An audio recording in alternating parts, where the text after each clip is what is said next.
यो जग्गा ठ्याक्कै 10 कट्ठा जग्गाको दाम लिने जग्गा चाहिँ अब फिल्डमा 12 कट्ठा जग्गा आउँछ।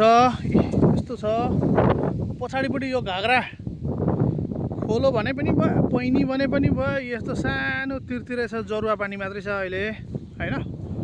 घाग्रा भनेको त अब लगभग मरेकै खोलो हो। यो अलिकति बाङ्गेर आएको छ, यो सिधा बनाउन सकिन्छ। जग्गा चाहिँ तपाईँको धरती माता हो, एकदम सस्तो रेटमा आएको छ। जम्मा जम्मी 3 लाख रुपियाँ कट्ठाले यो जग्गा छ। पश्चिमपट्टि 20 फिटे बाटो छ। यो टोललाई चाहिँ भन्छ रूपचनबाडी। रूपचनबाडीबाट पूर्वपट्टिको जग्गा हो है। ठ्याक्कै यो डाँडो चाहिँ यो पैनीलाई चाहिँ यो पानी बगेकोलाई उ त्यहाँ यो लामो काँसहरू भएकोबाट सिधा पार्न सकिन्छ। सट्ट सिधा पार्ने भने यो जग्गा सबै निस्किन्छ। अलिअलि यो डाँडोको काटकुट पारेर लेभलिङ गर्ने भने जग्गा साह्रै राम्रो प्लट मिलेको जग्गा निस्किन्छ यहाँ। ल एकदम खेतीको लागि A1 जग्गा। रुखहरू पनि छन्, बुट्टाहरू पनि छन्। मुख लगभग 250 जति फिट मुख छ बाटोमा। बाटो आइपुगेको छ, कच्ची बाटो ठ्याक्कै छुन्छ जग्गा।